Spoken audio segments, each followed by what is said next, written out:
Kami di sini ingin memperkenalkan dan mempromosikan suku Batak Toba. Oras. Oras. Hai, di sini saya akan menjelaskan tentang sejarah Batak Toba. Cekidot. Inilah sejarah suku Batak Toba. Suku Batak Toba ialah kelompok etnis tua di Nusantara. Akan tetapi, karena keterbatasan catatan dan literatur menjadikan sejarahnya sulit untuk ditelusuri.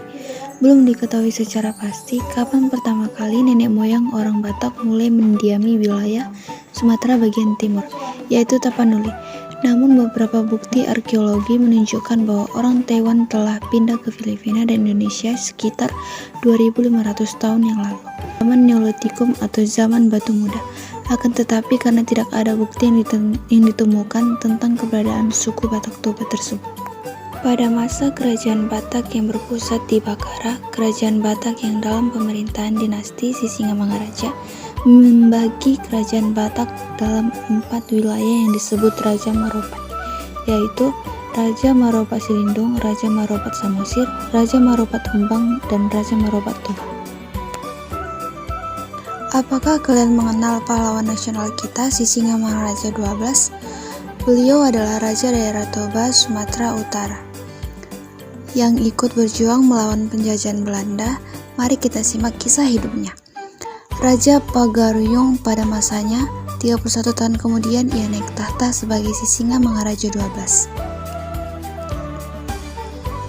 Penobatan Sisingamangaraja 12 bertepatan dengan dimulainya Open Door Policy atau politik pintu terbuka oleh Belanda. Kebijakan ini bertujuan mengamankan modal asing yang beroperasi di Hindia Belanda, serta menolak Kotefalkaring atau perjanjian pendek di Sumatera. Akibat upaya Belanda monopoli kerajaan, pecahlah Perang Tapanuli yang berlangsung puluhan tahun. Lantas, bagaimana perjuangan Sisingamangaraja dalam perang melawan Belanda?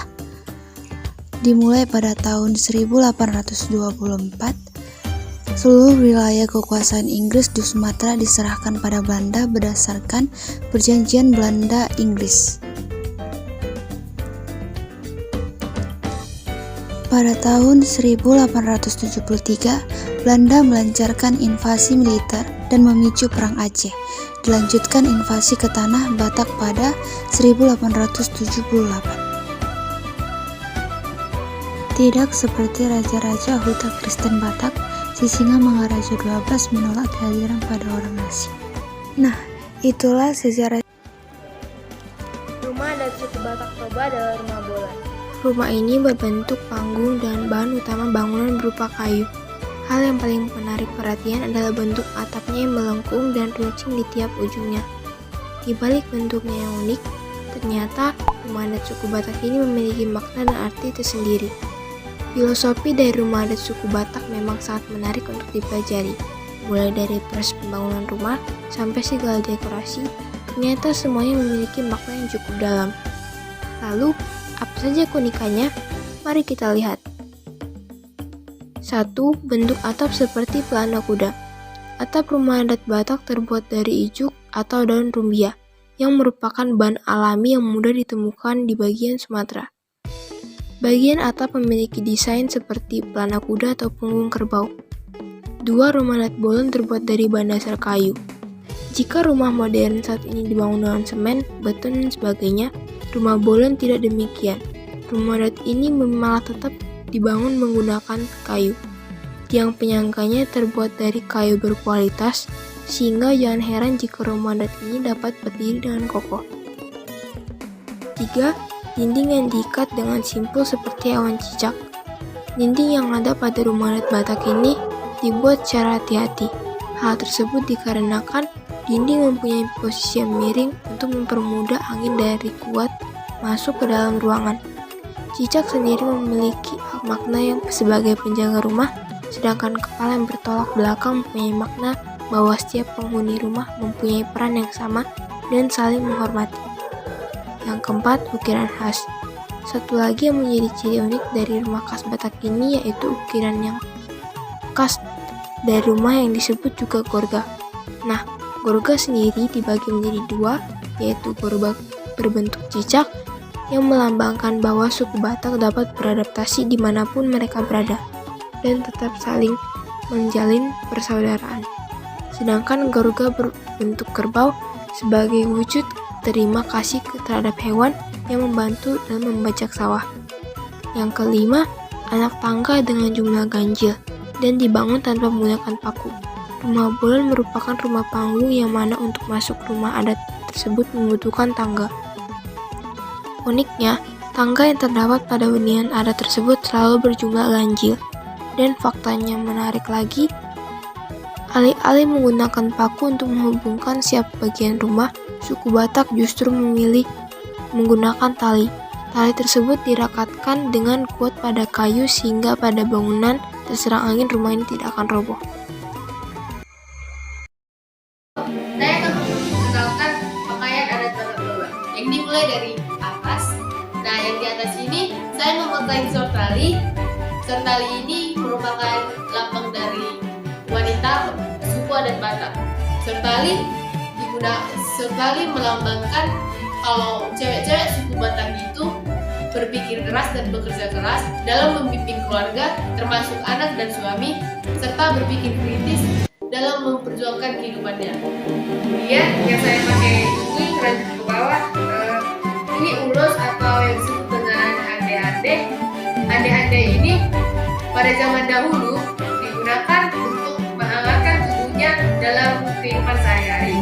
Selain itu, ande-ande ini digunakan dalam acara adat Batak juga loh. Dan rok yang saya pakai ini merupakan ulos miring yang diberikan oleh orang tua perempuan kepada ibunya sewaktu sesudah menikah dan mengandung anak berusia 7 bulan di saat memberikan deke atau ikan yang disusun dan diberikan kepada putrinya untuk acara suku Batak.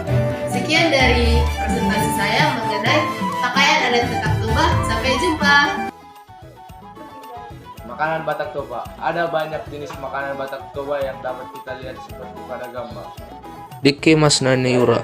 Makanan khas tradisional Batak ini berasal dari Batak Toba.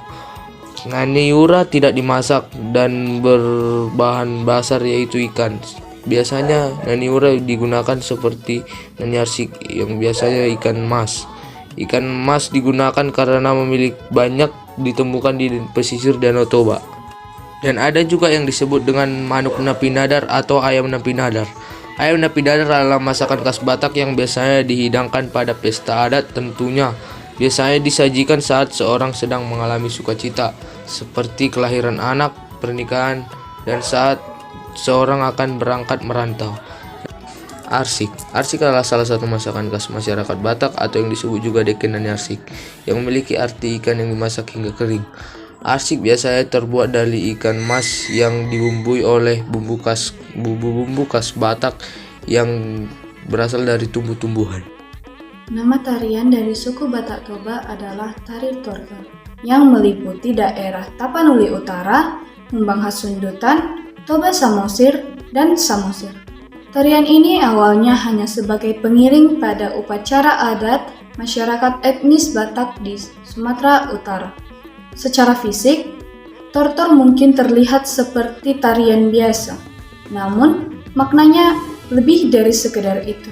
Tortor digunakan sebagai media komunikasi, yaitu dalam interaksi antar para partisipan upacara lewat gerakan yang ditampilkan. Tari tortor juga digunakan sebagai sarana penyampaian batin baik kepada roh-roh leluhur maupun kepada orang yang dihormati, yaitu para tamu. Ketika menari ada hal yang tidak boleh dilanggar. Misalnya, tangan penari tidak boleh melewati batas setinggi bahu. Bila lewat, penari akan dianggap siap menentang siapapun dalam ilmu perdukunan, adu pencak silat, dan adu tenaga batin. Untuk keperluan seremonial, tari tortor disajikan dengan musik gundang. Gundang merupakan alat musik tradisional dari Batak Toba. Berbentuk gendang, sedangkan ensemblenya disebut gondang sobangunan. Musik gondang dan tari tortor tidak dapat dipisahkan. Ada beragam jenis gerakan tarian tortor. Kebanyakan tarian tortor menggunakan kombinasi gerakan tangan dan kepala. 1. Tortor mula-mula. 2. Tortor somber. 3. Tortor mangaliat atau liat-liat. 4. Tortor hasahaton atau sitiu-tiu.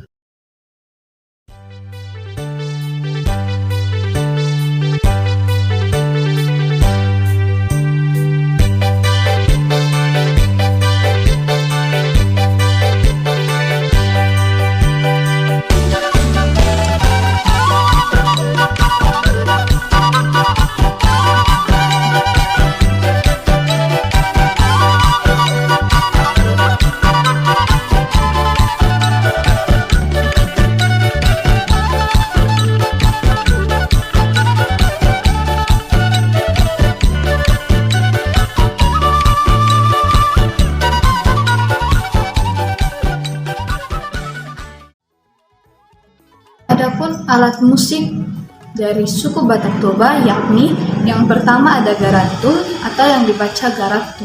Merupakan alat musik Batak Toba pembawa melodi yang terbuat dari kayu dan memiliki 5 bilah nada, dimainkan dengan cara dipukul. Yang kedua, saruni bolon. Saruni bolon adalah pembawa melodi dan sebagai pembawa lagu dalam gondang Batak, dimainkan dengan cara ditiup. Yang ketiga ada pangora. Pangora ialah alat musik sejenis gong Jawa dengan bentuk yang relatif sama. Bedanya alat musik ini berbunyi pop, dimainkan dengan cara dipukul. Yang keempat ada gondang atau gordang, adalah salah satu alat musik Batak Toba, yaitu satu buah gendang yang lebih besar dari tagading, yang berperan sebagai pembawa ritme konstan maupun ritme variabel, dimainkan dengan cara dipukul. Yang kelima ada hapetan atau hasapi, mirip dengan alat musik kecapi, dimainkan dengan cara dipukul. Sini saya akan memperkenalkan budaya suku Batak Toba. Dalam suku Batak Toba ada istilah tidak boleh menikah dengan satu marga. Alangkah baiknya menikah dengan paribannya, karena di suku Batak Toba ada istilah pariban. Dalam suku Batak Toba ada istilah tuhor yang artinya uang untuk membeli perempuan, yang gunanya untuk membeli kebutuhan pernikahan, misalnya kebaya dan kebutuhan pernikahan lainnya tergantung kesepakatan pihak laki-lakinya. Besarnya tuhor ini tergantung tingginya pendidikan si perempuan. Semakin tinggi pendidikan atau pekerjaannya, maka semakin besarlah tuhornya. Dalam suku Batak Toba ada istilah mandok hata. Biasanya ini dilakukan menjelang tahun baru. Kumpul-kumpul keluarga bercerita tentang refleksi tahun lalu. Ini biasanya dimulai dari orang tua, dari yang terkecil dan yang terbesar. Orang yang tidak mengetahui sejarah, asal-usul dan budaya masa lalunya, seperti pohon tanpa akar.